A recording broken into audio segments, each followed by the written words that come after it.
What is going on, everybody, and welcome back once again. My name is Jordan, also known as JMonster. Thank you for joining me for another replay battle. Just kidding, this is going to be a lore video. As you guys may recall, many moons ago, I put up a poll for you guys to decide which faction we were going to play first when Warhammer 2 eventually dropped. Unfortunately, I wasn't able to get my hands on a press copy, but we are now 2 days from release, so I think it is a good time to begin with this video. I promised during that poll quite a ways back that I would do lore videos for each of the races that are being added in the new Total War Warhammer game, which is exactly what I'm going to do. This is part 1 of our short series on the High Elves. It's to be followed up with part 2, hopefully before the campaign drops, but possibly right after. And then we're going to move on to the Skaven, and then the Lizardmen, and then finally the Dark Elves. And I'm doing the Dark Elves last because you guys do find out quite a lot about them in this video, because of course they are inexorably linked at their source with the Asur.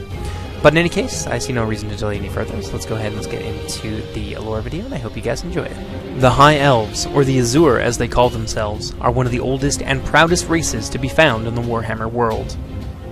They command the finest and most disciplined armies and navies, and their mages are without peer amongst the mortal races, making them masters at once of both the wind, sea, and sky. Only the mighty Slann rival their command of high magic, a lore that draws on all or multiple winds of magic in conjunction. Along with the dwarves, the Asur are one of the elder races on the planet. Having fought a terrible war against chaos in ages past, they see themselves as protectors and shepherds for the lesser races against the malign influence of the ruinous powers.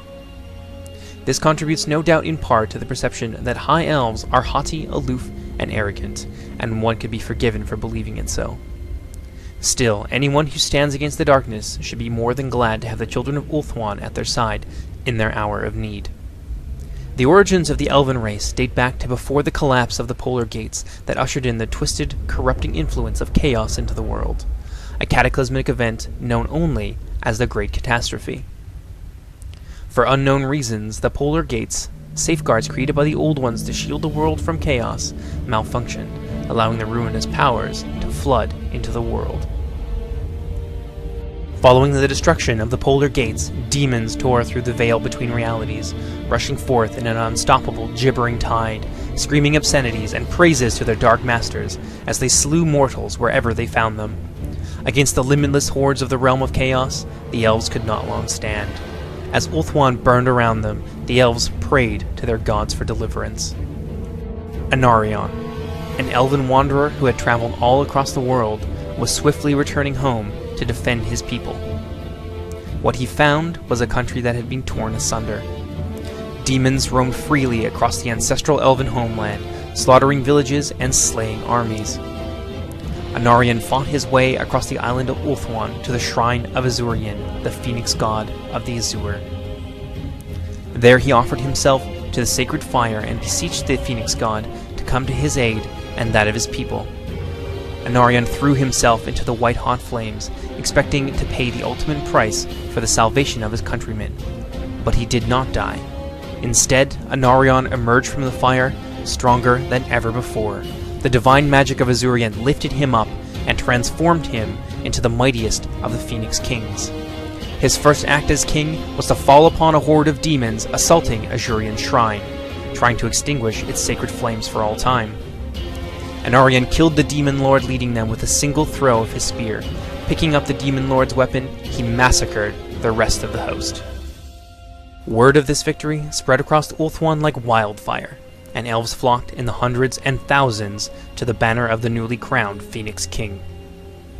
Together with Kalidor the Dragon Tamer, Anarion trained the elves in the arts of war, and with their king at their head, they took the fight to the gibbering, warp-spawned horrors running rampant across their island. For nearly a century, the war dragged on without end, and the elves began to lose heart. They knew that against the numberless hordes of chaos there was no real victory, only a slow, grinding defeat, until at last nothing stood between the demons and total conquest. Ultimately, Kalidor the Dragon Tamer, the greatest wizard of his time, offered the elves a chance at salvation. He would conduct a great ritual to siphon the winds of magic from the world, breaking the demon's tether to the material realm. This would trap him and the other sorcerers at its center, dooming them to maintain the fragile balance that sustains the world for all time. Though the Phoenix King knew the war could only end in defeat for the Asur, he was of a mind to put off the end as long as possible, rather than risk Kalidor's plan failing and the backlash killing them all outright. Anarion might have succeeded in changing Kalidor's mind, but disastrous news reached his ears from the forest of Avalorn. The country was overrun, his wife Astariel slain, and his 2 children missing.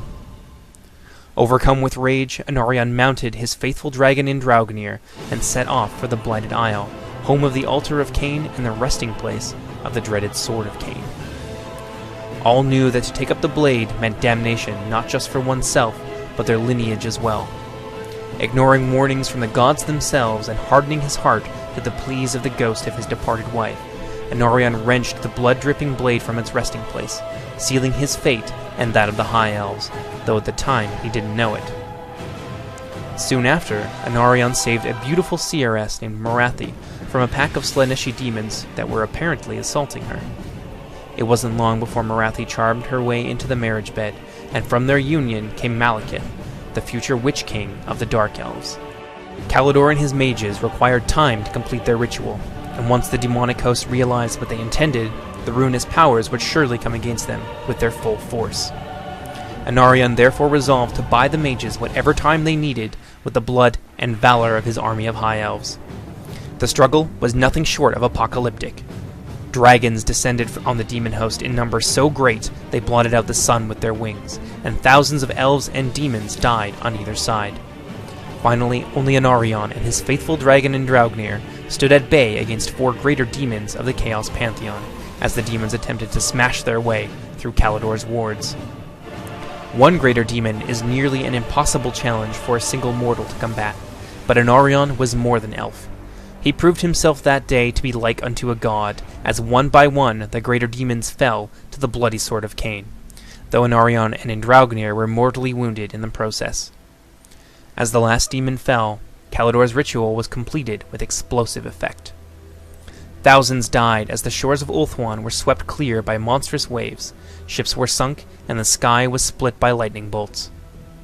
When the storms abated, though, the polar gates were sealed and the demonic legions were gone. The High Elves had prevailed.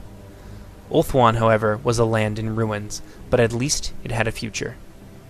Anarion, knowing that if anyone were to take up his sword, then the peace that he had paid so much for would never last, drove the Sword of Cain back into its stone sheath, and died alongside his dragon in Draugr.